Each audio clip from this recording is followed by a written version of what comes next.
Welcome once again to Latinas Be Like Us. We have a new episode today, and I'm here with Marilyn Huchek, who is an incredible artist. She's part Chilean, and she lives in the DMV area. I got the opportunity to meet her in person when we were both at the WAMIS, and just looking at her profile and her bio is just very impressive and amazing what she's been doing. Before I get into it, I just want to remind everyone that if you want to learn more about Latinas Be Like Us, please visit latinasbelikeus.com. And to leave a donation, visit latinasbelikeus.com/donate. All donations come to help us to continue create more episodes. I cried when I heard the truth. I tried hard not to assume. I was ready to commit, start a life with you. So Marilyn, you have been on a journey since 2020. You mentioned that you were working full-time in corporate and doing music on the side. But then 2020 arrived and you took a turn of 180. And I want to hear from you. How was that journey? Absolutely. Well, I just want to say thank you so much for having me today on Latinas Be Like Us. I'm so honored to be here and share more of my stories. So to answer your question, that journey, it was a calling that I had, a deeper calling that I had, something that was speaking to me from the heart versus my rational thinking, my logical thinking. Because for a while, of course, I've always wanted to be an artist. I dreamt of being an artist since I was a little girl. And I grew up in a musical household, playing instruments and singing since I was 10, writing songs before I knew what writing songs were. But it always felt like this unattainable thing. And I had it, and that passion and dream to be an artist had always been with me. And there was a point where I was naive and I didn't really know all the resources out there. And I thought that I ended up auditioning for The Voice and I didn't make it. And I thought that was like the only way to break into the music industry. So I was devastated after that. And I told myself, I gave it my best shot. And that's when I moved to New York City and started a career working in the corporate fashion industry. And I started a fashion blog. And I was deep into this other industry, which isn't so far removed from the pop music industry, but however different. And I was like a hamster on a wheel, working, multiple jobs and that kind of New York City hustle grind lifestyle. And like you said, it wasn't until the pandemic that everything changed for me. And of course, the pandemic is something huge and it shook everything, shook everyone. And so in all industries around the world. But for me personally, that's when I lost my job. But most importantly, my dad, who had been suffering from early onset Alzheimer's for several years, contracted COVID. And that was really devastating for me and my family. And music came back to me in such an organic and authentic way. And at that moment, like my world fell silent. And the thing that spoke loudest to me was music. And the song almost just like dropped down from heaven. Like I didn't even think, I didn't even have to think to write it. It just wrote itself. And it was this deeper purpose that I had this song that I wrote in his honor and dedicated to him, an ode to him.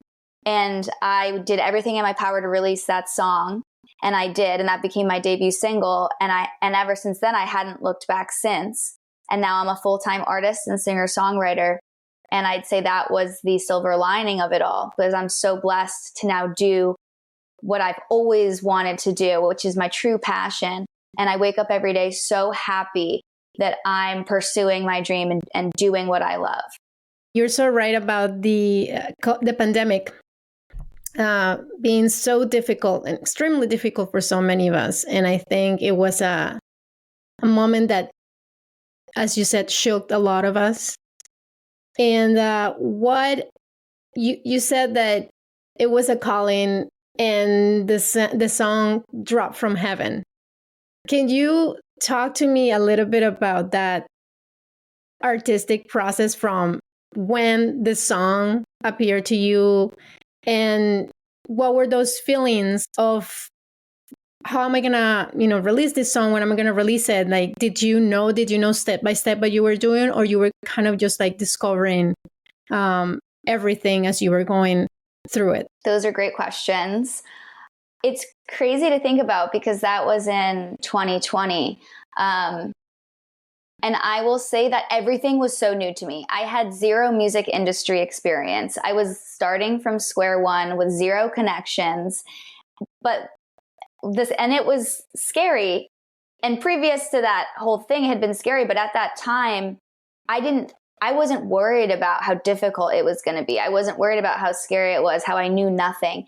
It was just I had this North Star, which was this song needs to be released in his name, and I'm going to figure it out.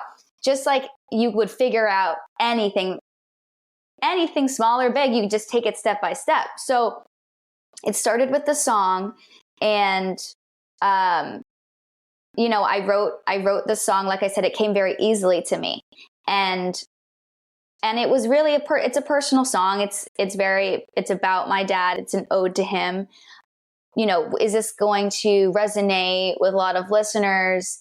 It was just something that I did for myself and my family. And, maybe in hopes that other people could relate to something like that.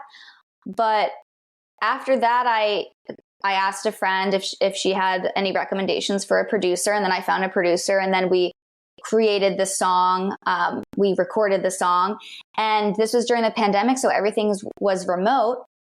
But everyone was like, I think, adapting pretty fast because the industry had to shift. The whole industry had to shift. And so people were prepared to start learning how to do things remotely. So when I was learning how to do things remotely, everyone was. And so I was kind of on an equal plane, which I thought was helpful in my case. And I was fortunate enough to have my first producer really mentor me and help me set up a home studio and get the gear that I needed and the software that I needed. And so we worked remotely. And then from there, he really kind of mentored me. And I also was able to, I talked to one person, they put me in touch with another person. And then from there, you just start to kind of put the puzzle pieces together and figure it out. And I used my first distribution platform was DistroKid, which is I learned for any independent artist, you don't need a label. So I released my single independently, and it distributed to all the service providers out there like Spotify and everything. And I had already had experience kind of marketing and branding myself because of the fashion blog and world that I was in. So I just, I guess based on all of that, that's how I released my first single. And I'll mention that my brother's a photographer. And so, we were all kind of living at the house at the time. So he was able to help me get kind of my photography, and a good friend also is a photographer and videographer. So they were kind of helping me get my visual assets together. So I kind of tapped into the network that I had, and I also kind of put myself out there to partner and collaborate with kind of the most immediate key partners that I needed, and we made it happen. Being vulnerable takes courage sometimes. I never thought we'd be sitting at the bar, It's been a long, long road. I can't stop thinking how you were rejected from The Voice, and but that sort of came full circle because that pushed you towards going to New York. You acquired the experience of marketing, which is also extremely important. And then you were able to use that once you were in a space where only you could focus on music. Mm-hmm. So how do you see that now that you look back in terms of the experience and everything that you have gained in quite impressively 4 years? Because thinking about it, yes, you've been doing music on the side, but you really just started 4 years ago, all strong. Right.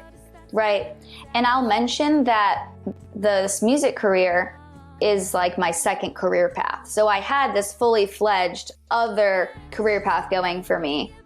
And then I completely switch gears, like we have been talking about, and start from square one. And a part of me is like, okay, well, now that I'm doing what I love, this was a mentality that I had a few years ago, like, oh, I wish it didn't take me this long. I wish I had started earlier. I could be so much more advanced now if I had just started earlier. But now I'm in a position where I truly believe that timing is everything. And I'm so appreciative of my journey to get me to where I am now, because that's shaped me and prepared me for what I'm doing now. And I feel really prepared, to your point, because being an independent artist is like being an entrepreneur, and is an entrepreneur. It's a business. So you're an entrepreneur. And I had the experience. I feel strong in my creative side, but also my business savvy side. So I was like, to be able to kind of navigate the business side of the music industry, I had that corporate experience of kind of structure and like operational logistics and communication and all of that. And then I had a lot of the entrepreneurial skills from my blog that I had started. And I was in that influencer space in New York City. And then with kind of, when I shifted into music, then I had, my art. And so to put that all together kind of enabled me to really go full forces ahead with my independent music career and not have to rely on anybody.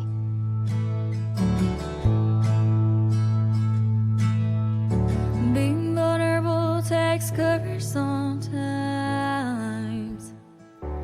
Let's take the long way home.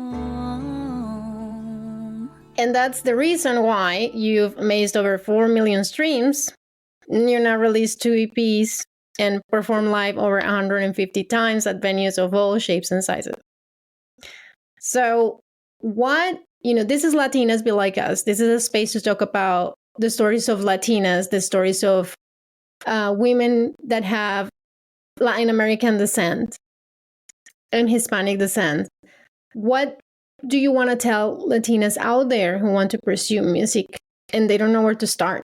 And, like, you're here now, you have all this incredible artistic resume. And what's that advice that you can give people who are listening? I would say that if you're interested in, pursuing your dream, your passion in the music industry, if say it's in the music industry, that I'm a big believer in following your passion and your dreams and having a deeper purpose too. So for me, for a while, of course, I loved music, but was that enough for me to jump off the cliff and free fall into no safety net below? That was a struggle. But my greater purpose became this mission to, I would say, help raise Alzheimer's awareness and kind of be my most authentic self. I grew up as a multicultural background. My mom is Chilean. My dad is American. I'm bilingual. I speak Spanish and English at home. And writing and singing in both English and Spanish is important to me. So I felt like I had something unique to offer.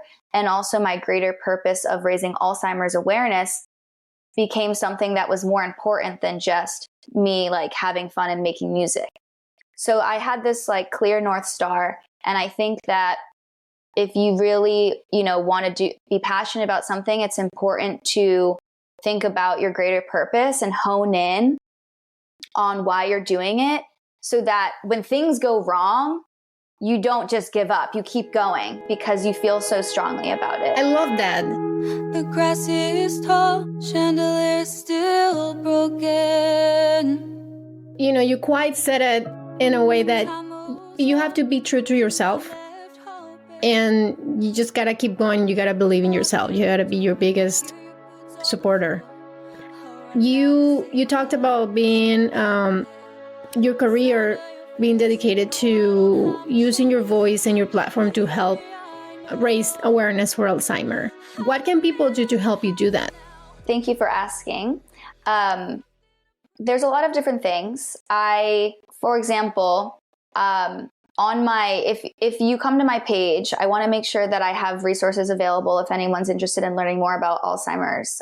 So in the link tree that I have in my bio, I have the Alzheimer's Association page there that you can always reference. I'm also continuously partnering with the Alzheimer's Association as one of the leading nonprofit organizations for Alzheimer's advocacy, education, and research. I also have my fundraiser link in donation page in the link in my bio.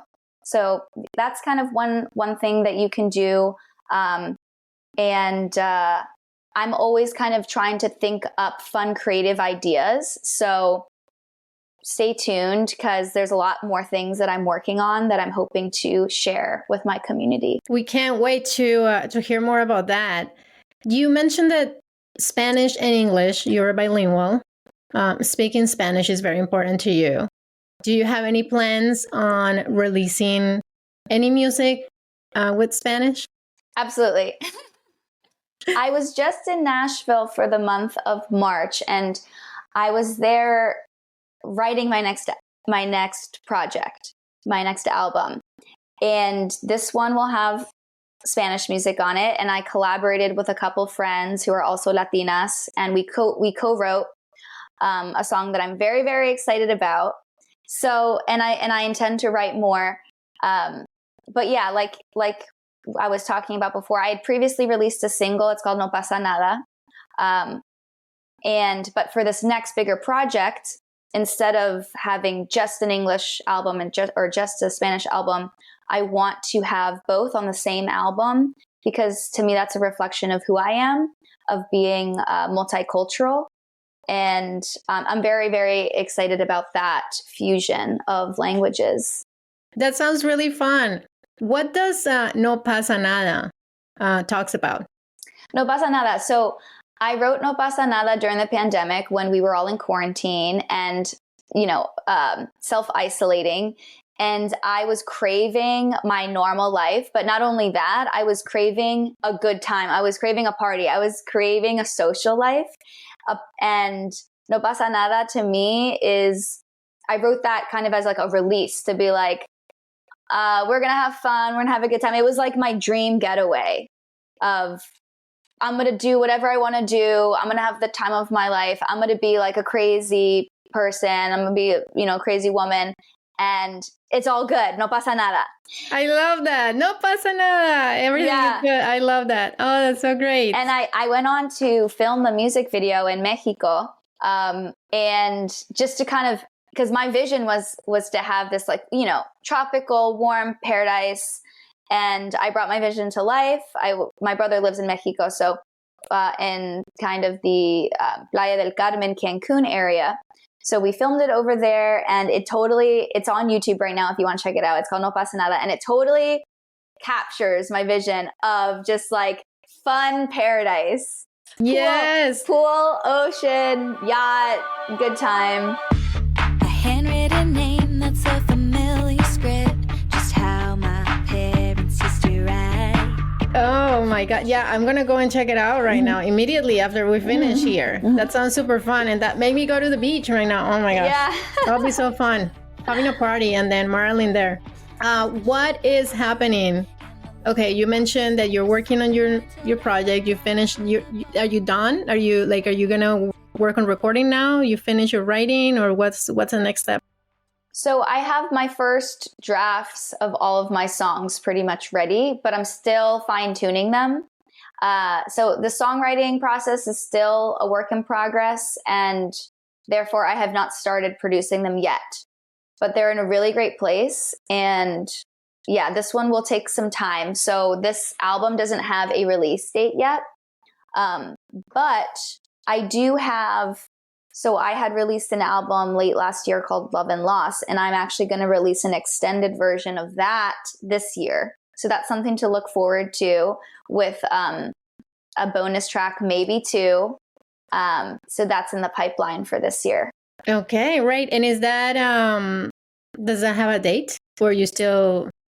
That one, that one doesn't have a date because I'm still working on a few exciting collaborations.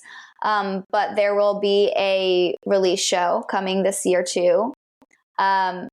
Yeah, and I think that also if listeners are looking to see me perform live in the immediate future, I have a show at Songbird on June 16th, which is Father's Day. And I'm opening for a national touring artist. Her name's Morgan St. Jean, and it'll be a really great time. So yeah, you can definitely get tickets to that. That's upcoming. Okay, sounds good. And where can people just go to your Instagram, your Facebook, and find ticket links there? Mm-hmm. Yep. On my Instagram, I have in my bio a link tree that has all the links, and it'll have the Songbird tickets there. It also have information on the Music for Memories fundraiser and the Alzheimer's Association page. Amazing.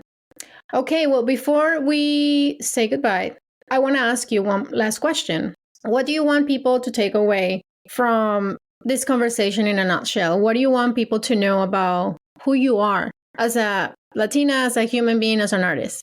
That's a great question. I would say that I would love people to take away kind of my most authentic self. And it's hard to kind of capture that in such a short conversation, but I really pride myself in my songwriting and trying to speak my truth and be honest in my songwriting lyrics. And they're drawn from my personal experiences and my observations with strong observations with people that I'm very close with. So I hope that people can learn about a new artist and check out some of my music, and hopefully it resonates with them. Specifically, my most recent album called Love and Loss. It's about the lead single is called Man of the House, and that's about my experience losing my father to Alzheimer's. And that song is really, really special and powerful for me. But I think that it can resonate and potentially help a lot of other people who may have gone through similar experiences, feeling like they have to step up to the plate or take on more responsibility than they're ready for. So my hope is that anyone's listening can, be introduced to a new artist, new music, and hopefully that is helpful for them in their life. And yeah. Thank you, Marilyn. And where can people find you on social media? How are your social media handles? All of my social media handles are Marilyn Huchek, which is my first and last name. And I should be pretty much everywhere: Instagram, TikTok, Twitter, Facebook. Facebook, it's Marilyn Huchek Official. So yeah, That's where you can find me. And then, of course, on Spotify, Amazon Music, and everything at Marilyn Huchek. Go and listen to her music. It's beautiful. Muchas gracias, Marilyn. This has been incredible. And please check her out. You'll be performing in Rockville and at Songbird. And I'm sure more things are gonna happen with you, more events. So make sure to check it out. And thank you so much for being here. Thanks for having me, Belu, and thanks for creating such an amazing platform. Thank you.